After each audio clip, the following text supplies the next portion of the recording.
Hello guys and welcome to the Pet Nation. मेरा नाम है अंकित और एक बार मैं फिर से आपका स्वागत करता हूं अपने चैनल जो कि मुजफ्फरपुर बिहार में। दोस्तों आज एक छोटा सा टॉपिक मैं कवर करना चाहता हूं। बहुत ज़्यादा लोग इस पर ध्यान देते नहीं, लेकिन ये काफ़ी इम्पोर्टेंट टॉपिक है और ख़ासकर उन लोगों के लिए जिन्होंने आज तक कोई डॉग नहीं रखा, जिन्हें पपीज़ के बारे में ज़्यादा नॉलेज नहीं है और वो फर्स्ट टाइम पेट पेरेंट बन रहे हैं। तो उनके लिए मैं आज का वीडियो मैंने ये बनाया है कि हम कभी भी अपने घर के लिए पपी सेलेक्ट कैसे करें। मतलब कौन सा पपी हमें उठा के घर ले जाना है, उसकी एज क्या होनी चाहिए, उसका डाइट प्लान क्या होना चाहिए, मोस्ट इम्पॉर्टेंट डाइट प्लान क्या होना चाहिए, क्योंकि ये सबको पता नहीं होता ढंग से, उनको एक्सपीरियंस नहीं होता कि ये हम जो पपी लेके जा रहे हैं उसको हमें खाने में क्या देना है, कितना देना है, कब तक देना है, वगैरह वगैरह। बहुत सारी डिटेल्स हैं इसमें। तो गाइज प्लीज़ मेरे साथ वीडियो में बने रहिएगा, क्योंकि वीडियो थोड़ी सी लंबी होगी बट काफ़ी इंटरेस्टिंग वीडियो होगी और थोड़ा सा नॉलेज भी आपको जो भी मेरे पास नॉलेज है वो आपको भी शायद हेल्प करेगा, खासकर जिन्होंने जो फर्स्ट टाइम डॉग ओनर्स है उनके लिए। तो गाइज सबसे पहले हम बात करते हैं कि हमें पपी चूज कैसे करना है। अब यहाँ पे सबसे पहली बात आ जाती है कि जब हम पपी चूज कर रहे हैं तो हम जा कहाँ रहे हैं, पपी लेने हम कहाँ जा रहे हैं। मैं जानता हूँ कि आप जो लोग भी वीडियो देख रहे हैं उनमें से 90% लोगों ने अगर पपी लिया है या फिर लेने की सोच रहे हैं तो वो किसी ना किसी शॉपकीपर या ट्रेडर के चक्कर में ही फंसे हुए हैं, या फिर उन्होंने किसी ट्रेडर से ही पपी लिया है। ज़रूरी नहीं है कि ट्रेडर से जो पपी आया है वो खराब ही हो, बट मेरा जो पर्सनली मानना यह है कि हमें हमेशा ब्रीडर से जाके पपी लेनी चाहिए। अब मैं ऐसा क्यों कह रहा हूँ, इसके पीछे एक बहुत सिंपल सा रीज़न है। आप किसी भी ब्रीडर के पास जाते हैं पपी लेने के लिए, लेट से आपको एक जर्मन शेफर्ड का पपी चाहिए या लैब्राडोर का पपी चाहिए, कोई भी पपी चाहिए, तो लोग आसान तरीका चुनते हैं हर जगह। वो रिसर्च नहीं करना चाहते कि ब्रीडर्स हैं कहाँ पर, उन्हें ढूंढना नहीं चाहते, क्योंकि मोस्टली ब्रीडर्स जो हैं वो बहुत ज़्यादा एडवर्टीजमेंट अपना करते नहीं। वो अगर होम ब्रीडर्स भी हैं तो एक से दो डॉग्स हैं जिनके पास, जिनकी ब्रीडिंग साल में एक से दो बार ही होती है, तो बहुत ज़्यादा लोग उनको पहचानते नहीं। तो हम क्या करते हैं, हम भी ब्रीडर्स को नहीं ढूंढते, हम सीधा शॉपकीपर के पास चले जाते हैं। शॉपकीपर हमें किसी ट्रेडर के पास भेज देता है। अब ट्रेडर जो है वो हमें घुमाता है कि यहाँ से पपी, ये पपी है, वो पपी है। वो कभी भी आपको पपी के पेरेंट्स को नहीं दिखाता। आप बोलेंगे जर्मन शेफर्ड, वो कहीं से जाके एक जर्मन शेफर्ड का पपी लेके आ जाएगा, वो आपको दे देगा। अब भाई चूंकि आप तो फर्स्ट टाइम ओनर हैं, आपको लेने की जल्दबाजी है। हाँ, ये एक और बड़ी बात कि जल्दबाजी में लोग रहते हैं, पता नहीं क्या धुन सवार हो जाती है कि मुझे आज ही पपी लेना है, कुछ हो जाए मुझे आज ही पपी लेना। भाई मेरे सुन लो, अगर ढंग का पपी चाहिए आपको तो आपको वेट करना पड़ेगा। कोई भी ब्रीडर के पास इतने डॉग्स नहीं है कि हर दिन उसके पास पपी होते रहेंगे और वो आपको देता रहेगा। आपको टाइम देना पड़ेगा ब्रीडर को, आपको जाके देखना पड़ेगा उनकी ब्रीडिंग कैसी है, उनके यहाँ जो डॉग्स हैं वो कैसे, उनका पपी अगर आपको चाहिए तो आपको एक टाइम देना पड़ेगा कि भाई साहब मुझे इसका पपी चाहिए, आप ये कुछ एडवांस रख लो, जब भी पपी होंगे मुझे आप नोटिफाई कर देना। तो ये एक तरीका होता है पपी लेने का। तो जल्दबाजी में ना पड़े और ट्रेडर के चक्कर में ना पड़े। अब नेक्स्ट पॉइंट आता है कि कुछ क्या, मैंने तो YouTube पे बहुत सारे लोगों को देखा है पपी के बारे में जो एडजेक्टिव वो लोग लगाते हैं। एक सेकंड दोस्तों, एक चीज़ मैं करना भूल गया, अपने फ़ोन को फ्लाइट मोड पे डालना, क्योंकि बीच में कॉल आ जाती है, तो प्लीज़ वेट कीजिए, तब तक मैं अपने फ़ोन को फ्लाइट मोड में डाल देता हूँ। अब जो है डिस्टर्बेंस नहीं होगी। Thank you so much. हाँ, तो मैंने बहुत सारे यूट्यूबर्स को देखा है पपी के बारे में जो वो एडजेक्टिव्स लगाते हैं कि भालू पपी है, हेवी पपी है, double bond, triple bond, double head, फलाना फलाना, पता नहीं क्या क्या बोलते हैं। भाई पपी लेने जा रहे हैं, भालू का बच्चा तो लेने जा नहीं रहे। तो जिनको सेल करना, जिनका मेन मोटिव होता है पपीज को, जिन्हें लगता है कि भाई पपीज हमें कैसे भी करके सेल कर देना है, तो वो पपी को उस तरीके से तैयार करते हैं। उन्हें उस पपी की हेल्थ की कोई चिंता नहीं रहती, कोई परवाह नहीं रहती, वो उसको ओवर फीड कराते हैं। ओवर फीड कराने से पपी का वेट गेन होगा, ऑब्वियस सी बात है। अब जब वो पपी का वेट एवरेज से ज्यादा रहता है तो ये ह्यूमन नेचर है, हमें भी देखने में वो खूबसूरत लगता है, बहुत अच्छा लगता है हमें कि अरे भाई ये तो बड़ा हेल्दी पपी है, इसका वेट कितना सुंदर है, गोल मटोल लग रहा है, गोलू मोलू पपी है, ऐसा ऐसा सुनने को आता है। तो भाई मेरे देख लीजिए, ओवरवेट जो है, ओबेसिटी जो है, वो या तो आप इंसान में ले लीजिए या जानवर में ले लीजिए, सबके लिए घातक है। एक ओबेस पपी जो है वो कभी भी एक हेल्दी पपी नहीं कहला सकता। और ऑन द कॉन्ट्रेरी, अगर आप एक जेन्युइन ब्रीडर के पास जाएंगे, वहां आपको पपी कभी भी मोटे नहीं दिखेंगे, वो हेल्दी रहेंगे, बट ये नहीं कि वो काफी ज्यादा मोटे हैं। तो ये एक पहला पॉइंट आप प्लीज नोट करना कि आप कभी भी मोटे पपी के चक्कर में ना पड़े कि काफी हेल्दी पपी है, मोटा हो गया तो हेल्दी हो गया, ऐसी बात नहीं होती है। पपी हेल्दी है या नहीं वो देखने के लिए आपको ये चेक करना पड़ेगा कि वो पपी आप जब भी लेने जाते हैं वहां देखिए, जो पूरा लिटर होगा वहां पे 5-7 बच्चों का, जो भी जितने भी बच्चे हैं उनमें उनके साथ थोड़ा टाइम स्पेंड कीजिए, देखिए कि उनमें सबसे अच्छी एक्टिविटी किसकी है, हेल्दी कौन है, भाग दौड़ कौन कर रहा है। जब उनके खाने का टाइम आता है तब तक आप वहां पे वेट कीजिए कि इसमें खाना अच्छे से कौन खा रहा है, क्योंकि जो पपी भाग दौड़ कर रहा है, जो खाना अच्छे से खा रहा है, वो पपी हेल्दी है, बिल्कुल बेस लाइन। ये अगर आप करते हैं तो आपके घर एक अच्छा हेल्दी पपी आता है। अगर आप इसको फॉलो नहीं करते हैं, और या फिर अगर आपके पास इतने पैसे हैं तो आप एक रिनाउंड ब्रीडर से लें जिनका प्राइस 50,000 अबव होता है, तो उनका चीटिंग का चांसेस बहुत कम है। एक मिनट, काली को फिर से थोड़ा शांत करना पड़ेगा। काली नो बेटा, नो। हाँ, तो ये बात हो गई भाई पपी सिलेक्ट करने का। अब भाई पपी आ गया हमारे घर पे, अब हमें चिंता होती है कि पपी को खिलाएं क्या, रखें कैसे। तो वहां भी वही बात आती है, अगर आपने एक जेन्युइन ब्रीडर के यहाँ से लिया है तो वो आपको बताएगा पपी को हम कैसे रखते हैं, उसे नेचुरल फूड्स के बारे में बताएगा। वो कभी भी आपको नहीं बोलेगा कि आप ये सप्लीमेंट दे दीजिए, वो डॉग फूड खिला दीजिए, क्योंकि उसे पता है कि हेल्दी पपी बनाने के लिए उसे बचपन से नेचुरल फूड ही देना जरूरी है। और वहीं अगर आपने किसी ट्रेडर या शॉपकीपर से लिया तो वो आपको 10 तरह की चीज़ें लिख देगा। एक महंगी सी डॉग फूड, पता नहीं 450-500 रुपये किलो जो आता है स्टार्टर, वो लिख देगा आपको। मल्टीविटामिन, डाइजेशन के लिए कुछ लिख देगा, कैल्शियम लिख देगा, प्रोटीन के लिए कुछ लिख देगा, पता नहीं XYZ जितना उसके पास प्रोडक्ट है वो सब आपको दे देगा। और भाई आपको तो लगेगा कि हाँ भाई जितने ज़्यादा प्रोडक्ट दे रहा है ये मेरे पपी का बेहतरी चाह रहा है, मतलब मेरे पपी के बेनिफिट के बारे में सोच रहा है। बट ऐसा नहीं है भाई, वो अपना काम कर रहा है, वो उसका धंधा है अपने सामान को बेचना, तो वो आपको बस सामान बेच रहा है, आप खरीद रहे हैं। तो वही बात आ गई कि पपी फूड जो है, मतलब पपी का डाइट कैसा होना चाहिए, ये भी डिपेंड करता है आप पपी कहाँ से लेते हैं, वही आपको सही इसके बारे में जानकारी देगा। तो मैं एज अ ब्रीडर कभी भी किसी को ये नहीं बोलता कि आप स्टार्टर फूड ले लीजिए, आप ये कर लीजिए। हाँ, अगर आपके पास टाइम नहीं है और आप के पास अगर टाइम नहीं है और आप रेगुलरली होममेड फूड जो डॉग्स के लिए होता है वो बना के नहीं खिला सकते, तब मैं आपको रिकमेंड करता हूँ कि आप स्टार्टर फूड ले लें।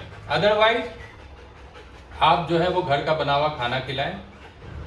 अब खाना में क्या होना चाहिए, खाने में क्या होना चाहिए, तो डॉग्स जो है वो केनाइन है, तो केनाइन के लिए सबसे इम्पोर्टेंट जो है वो है प्रोटीन, क्योंकि वो प्रोटीन से ही अपना 30% एनर्जी गेन करते हैं। I am so sorry guys, गर्मी लग रही है क्योंकि ह्यूमिड काफ़ी ज़्यादा है, बारिश का मौसम है, ह्यूमिड है यहाँ, और रिकॉर्डिंग के कारण मुझे फ़ैन भी बंद करना पड़ा है, तो सो सॉरी, इसलिए बार बार पसीना आ रहा है मुझे। हाँ, तो मैं बता रहा था कि जो नेचुरल फूड होता है उसमें प्रोटीन की मात्रा ज़्यादा होनी चाहिए। काली नो।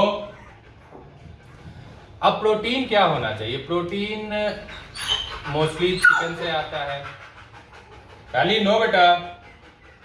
चिकन के बाद एग से आता है। तो अगर आप चिकन और एग जो है वो अगर सही क्वांटिटी में यूज कर रहे हैं पपी के लिए, तो वो बेस्ट फूड है मेरे हिसाब से।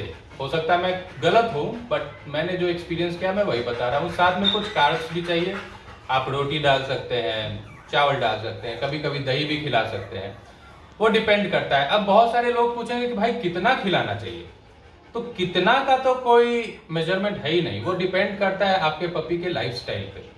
आपका पपी कितना एक्सरसाइज कर रहा है, आपका पपी कितना डाइजेस्ट कर रहा है, वो आपको पता होना चाहिए कि आपका पपी कितना डाइजेस्ट कर पा रहा है और कितना एक्सरसाइज कर रहा है। अगर उसके डेली एक्सरसाइज ज़्यादा है तो प्रोटीन इंटेक ज़्यादा होना चाहिए। अगर डेली एक्सरसाइज कम है, अगर आप फ्लैट में अपार्टमेंट में रहते हैं जहाँ की एक्सरसाइज मुश्किल होती है, तो फिर आप डाइट थोड़ा कम दें, जिसके कारण कि ओबेसिटी ना हो, वो मोटा ना हो जाए। तो ये तो भाई हो गई कि डाइट के बारे में और क्वांटिटी के बारे में। तो ये 2-3 चीज़ें ध्यान रखनी चाहिए न्यू पेट पेरेंट्स को, जिसके कारण कि उनका पपी जो है वो हेल्दी रहे। अब थोड़ी सी गलती हमसे क्या हो जाती है, यानी नए पेट पेरेंट्स से क्या गलती हो जाती है कि वो जिस दिन पपी लाते हैं उनको लगता है उस दिन से ही मेरा पपी खाता रहे, खूब सारा खाना खा ले, जितना भी मेरे पास प्रोडक्ट है सब खिला दूँ उसको, घर का भी कुछ खिला दूँ, जलेबी आई है घर में जलेबी भी खिला दूँ, मिठाई आई है मिठाई खिला दूँ, चावल दाल सब्जी, जहाँ पपी बैठ के ऐसे जीभ उसने लटकाए है करके कि बस खिला दो। ऐसा नहीं होता भाई बेटे, पपी का खाना अलग है, ह्यूमंस का खाना अलग है।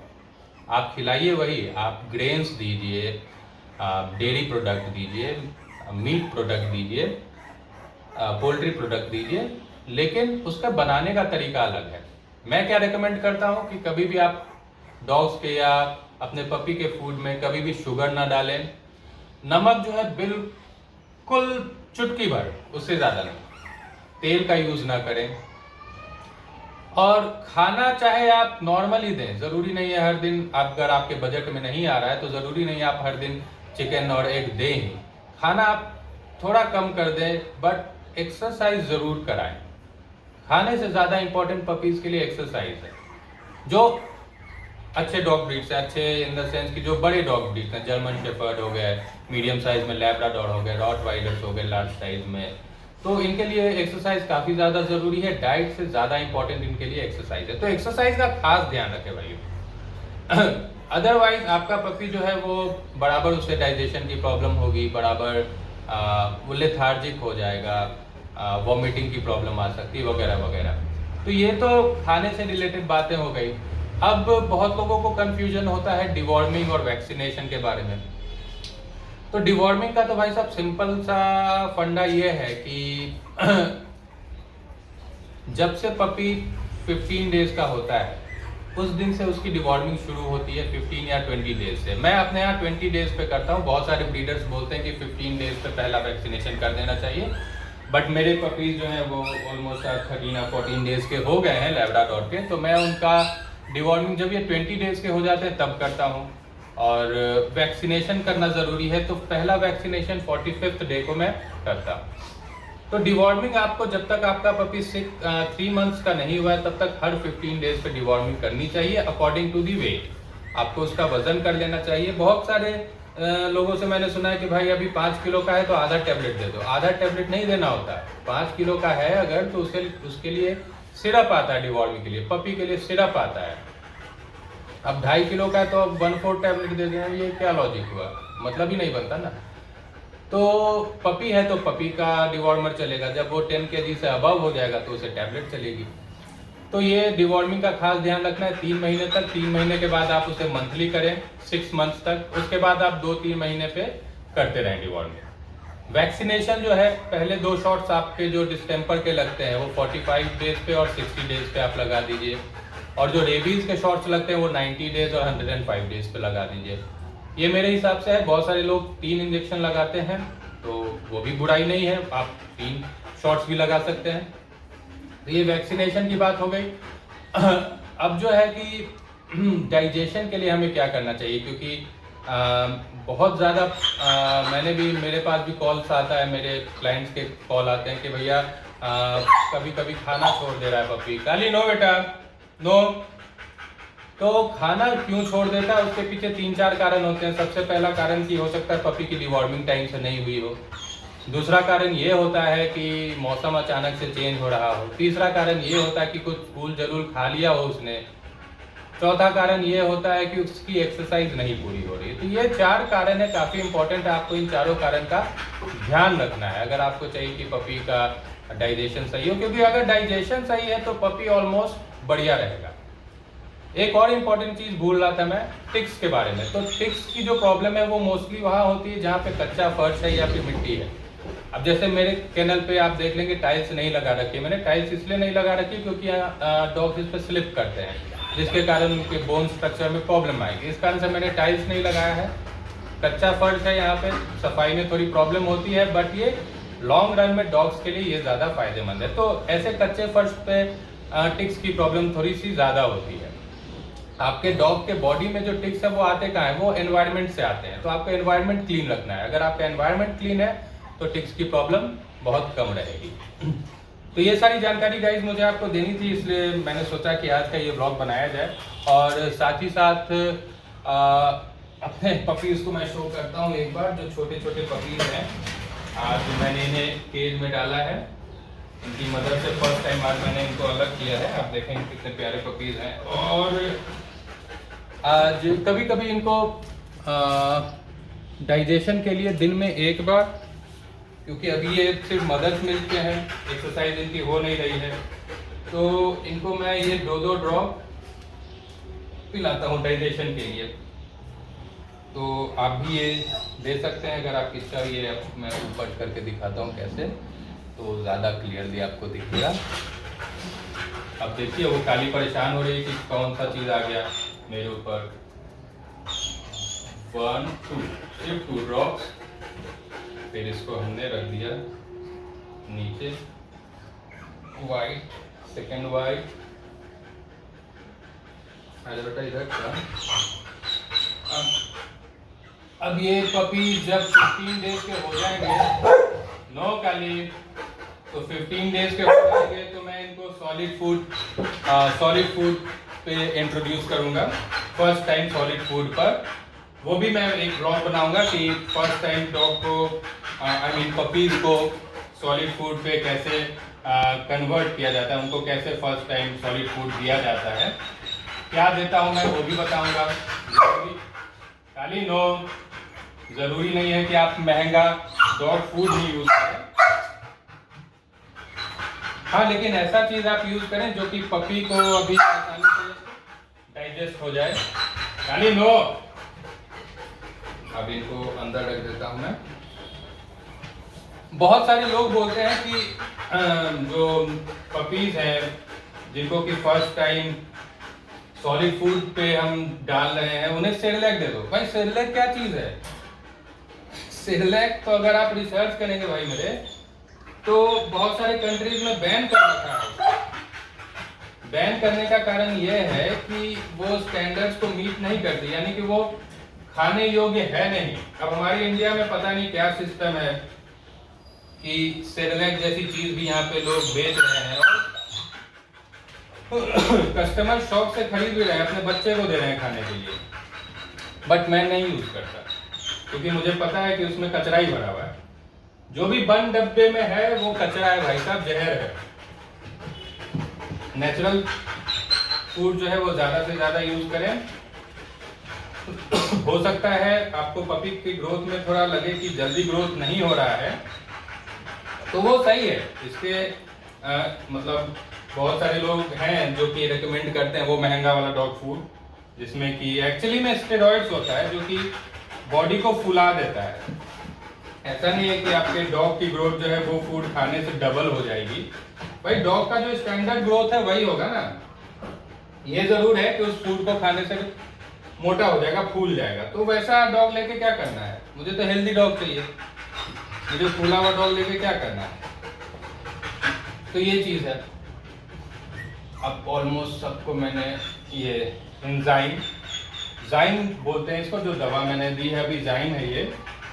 तो ये जाइन देने से क्या होता है, क्योंकि अभी ये पपी जो है इनकी, अब देखिए अब सब हंगामा शुरू होगा, सॉरी फॉर दैट। लेकिन एक सेकेंड दोस्तों, क्या हो रहा है, क्यों हल्ला हो रहा है? नो, सेट का ले। हाँ भाई, तो जाइन देने से क्या होता है कि जैसे पपीज जो है, ये छोटे बच्चे जो हैं अभी, तो ये चूंकि एक्सरसाइज कर नहीं पाते अभी, तो हल्का फुल्का रेंगना सीखा है इनका, तो दिन भर दूध पीते हैं, तो इनके डाइजेशन के लिए हमें ये थोड़ा सा देना पड़ता है। दिन में एक बार दीजिए काफ़ी है। तो जब मैं इनको सॉलिड फूड पे पहली बार इंट्रोड्यूस करूँगा सॉलिड फूड, तो मैं आपको दिखाऊंगा। अगर मदर को दूध हो रहा है तो कोई एक्स्ट्रा एडिशनल दूध देने की आवश्यकता नहीं है। 15 डेज के बाद सॉलिड फूड पे डालूंगा मैं, और 20 डेज के बाद पहला डिवॉर्मिंग करूंगा। वो सारे ब्लॉग्स आपके लिए बनाऊंगा दोस्त। और अगर ये ब्लॉग जो मैंने इतने टाइम बनाया है, अभी आपके साथ इतना समय दिया, और अच्छा लगता है, आप लोग भी हमारे वीडियोस को देखते हैं, पसंद करते हैं, काफ़ी कमेंट्स भी आते हैं आजकल। पर्सनली कुछ लोग कॉल करते हैं, बताते हैं मुझे। तो आपका जो भी फीडबैक है गाइज, आप प्लीज़ शेयर कीजिए। I am open to all feedback. ऐसा नहीं है कि मैंने कुछ गलत कहा हो तो आप मुझे बताएंगे तो मैं बुरा मान जाऊंगा। I will accept it. मैं उस पर रिसर्च करूंगा कि अगर मैंने गलत कहा है तो मैं उसको ज़रूर सुधारूंगा। और अगर आपको मेरा वीडियो ये अच्छा लग रहा है, ये मेरी एक इनिशिएटिव है कि बिहार में मुजफ्फरपुर में अच्छी ब्रीडिंग करूं, सबके सामने लाऊं अच्छी ब्रीडिंग के पप्स, तो प्लीज़ मुझे सपोर्ट करें, मेरे चैनल को सपोर्ट करें, और मैं इस तरह की वीडियोस लगातार लाता रहूँगा। कोई ख़ास टॉपिक अगर आपको चाहिए तो प्लीज़ वो मेंशन करें। कुछ भी आपको क्वेश्चन पूछना है भाई, आप मुझसे पूछ सकते हैं, मैं एक्सपीरियंस के हिसाब से बता दूंगा। लेकिन अगर आप सोचेंगे कि मैं डॉक्टर की तरह आपको सलाह दे दूं, तो वो दोस्तों पॉसिबल नहीं है, क्योंकि डॉक्टर नहीं हूं मैं। तो उसके लिए मैं हमेशा से रेकमेंड करता हूं, अगर आपके पपी को कोई भी प्रॉब्लम है तो आप पहले अपने वेटनेरियन से चेक करें, उनसे मिलें, उसके बाद ही कोई स्टेप उठाएं। किसी दूसरे से पूछने से अच्छा जो प्रोफेशनल है उनसे बात करें आप। चलिए, anyways guys, thank you so much हमारे साथ मेरे साथ इस वीडियो पे बने रहने के लिए, और उम्मीद करता हूँ कि नेक्स्ट वीडियो में जल्द आऊँ। तब तक के लिए thank you so much. Have a great day. Bye.